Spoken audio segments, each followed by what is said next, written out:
How would it feel to sit beside Vladimir Putin? Or maybe get him a bottle of vodka under the table? Well, here's the thing. It's an important job.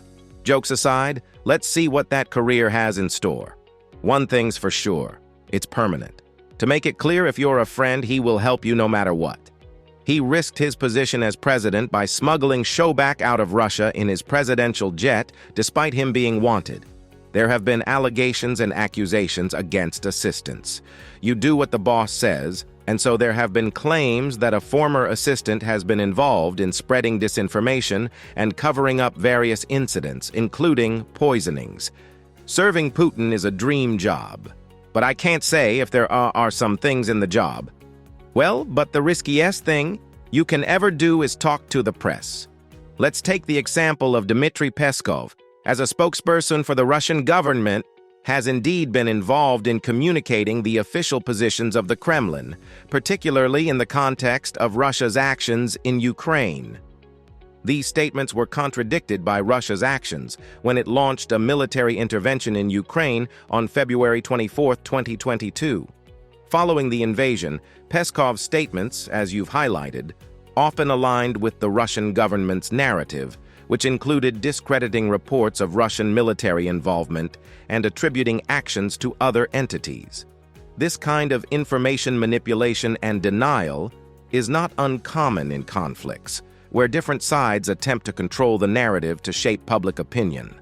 Expect a lot of sanctions, but at least you would have a golden toilet brush. Peskov has been known for publicly defending Russia's actions, including its aggression against Ukraine, and emphasizing that Crimea, which was annexed by Russia, is an integral part of the country. His involvement in Russia's global disinformation campaigns led to him being sanctioned by the United States. The sanctions not only targeted Peskov, but also extended to his family members, including his ex-wife, Ekaterina Solotsinskaya, and his daughter, Elizaveta Peskova. The sanctions were imposed due to concerns about the family's luxurious lifestyle, which was deemed incongruous with Peskov's civil servant salary. The U.S. authorities suggested that this lifestyle might be tied to the alleged ill-gotten wealth gained through Peskov's connections to Putin. It's important to note that information about individuals and their connections can be sensitive, and statements or allegations may be subject to investigations or legal proceedings. Australia, Canada, the European Union, and the United States have all sanctioned Peskov for his role in supporting Russia's war against Ukraine.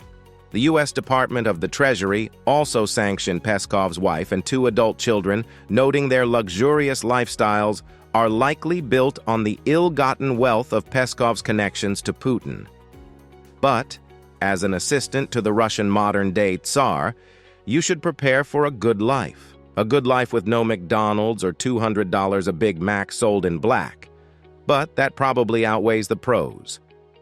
According to the Treasury Department, members of Peskov's family have been blessed with a real estate empire worth more than $10 million and a long line of luxury vehicles. But that's not all. It is reported that they travel regularly on private aircraft and yachts. Peskov's son might also have been nepotized, as he worked for the Russian propaganda outlet RT, which presents pro-Kremlin views to audiences outside Russia. It's like you get to become the Russian elite standing with Putin himself.